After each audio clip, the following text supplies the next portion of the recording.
And now it is my honor to introduce to you our acting president, Marlene Fried.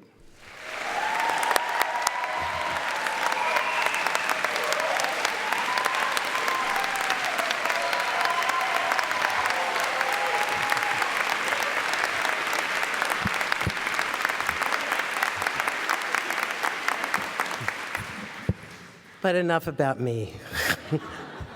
Okay, I just have to get something out of the way.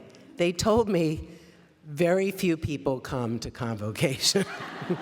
There's a lot of bait and switch going on these days. And I must say, Zilong, it is wonderful to be working with you, but I am not anyone's spiritual leader.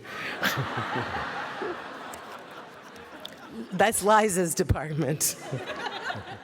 So I want to thank everybody for this wonderful welcome and all the messages of hope and support that I've been getting, although it still feels to me like I've fallen through that rabbit hole, and it couldn't possibly be true.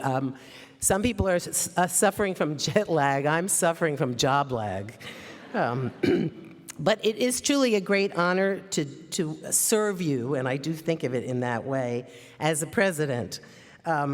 This appointment was unplanned, but it is neither unprepared nor is it unwanted nor unprepared. And I want to say a little about that. First, I want to reassure you that I have not lost my mind, which is probably good. I had to reassure the parents as well.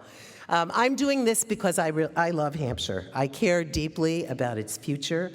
It has given so much to me and to the Civil Liberties and Public Policy Program, which our consultants told us we need to tell you is pronounced CLIP.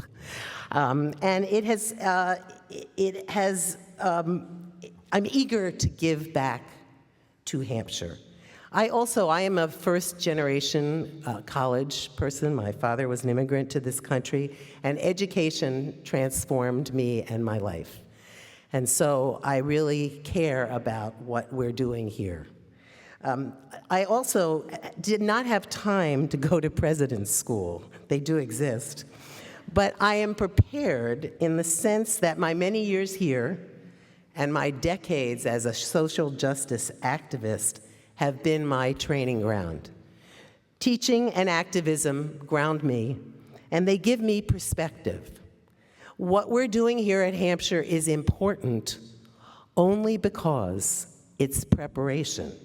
It prepares us for the work of engaging in the wider world, and wherever we find ourselves in that wider world, working for justice.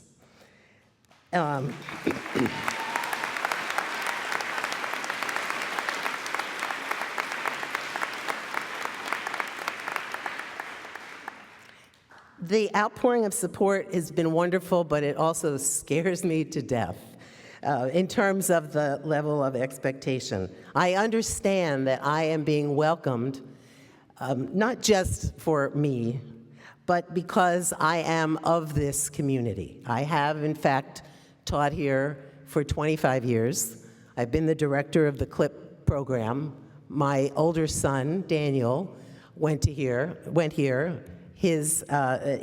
My daughter-in-law also went here, as I told the gathering the other day. They live together in Mod 41.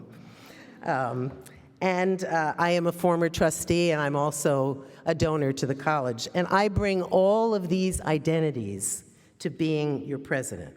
But I also know that I won't always do what all parts of the community want, because all parts of the community don't always want the same thing.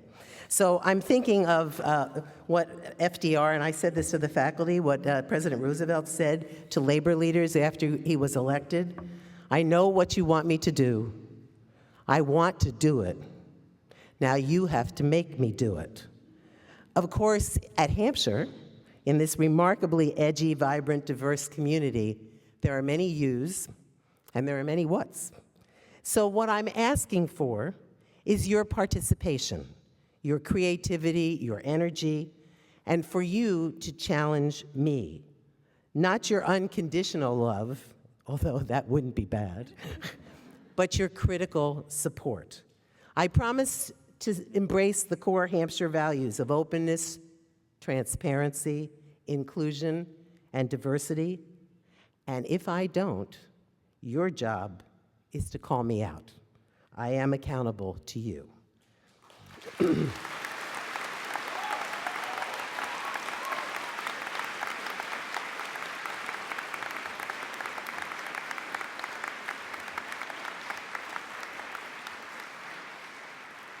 Just don't picket the president's office this week, okay? Hampshire, of course, faces many challenges.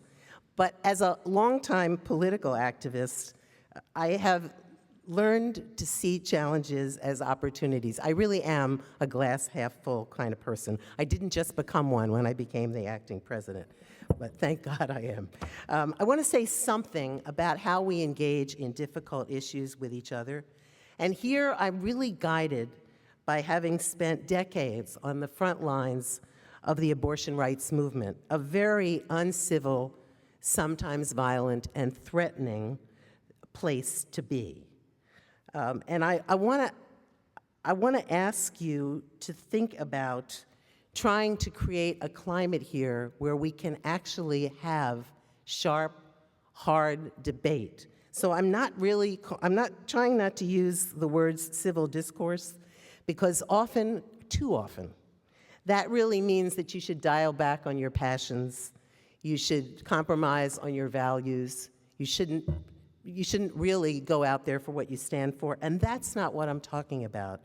But what I do think is that we need to listen to each other and then actually to hear each other.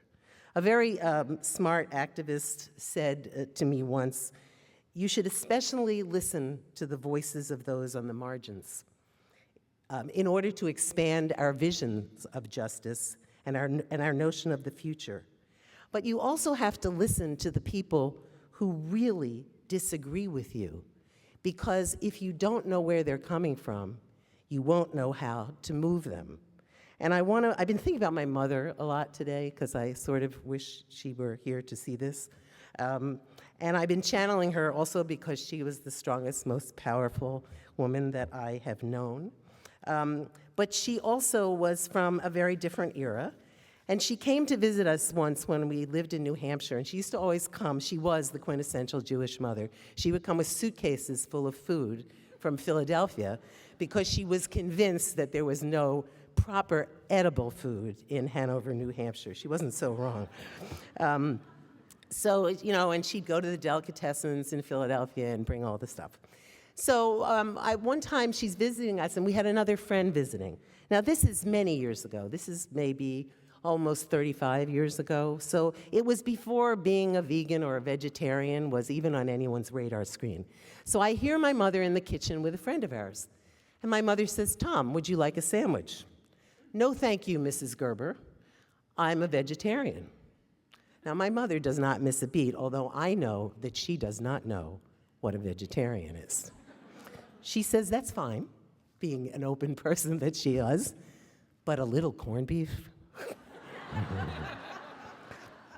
Now, what this tells me is that my mother really she wasn't asking him to compromise on his values.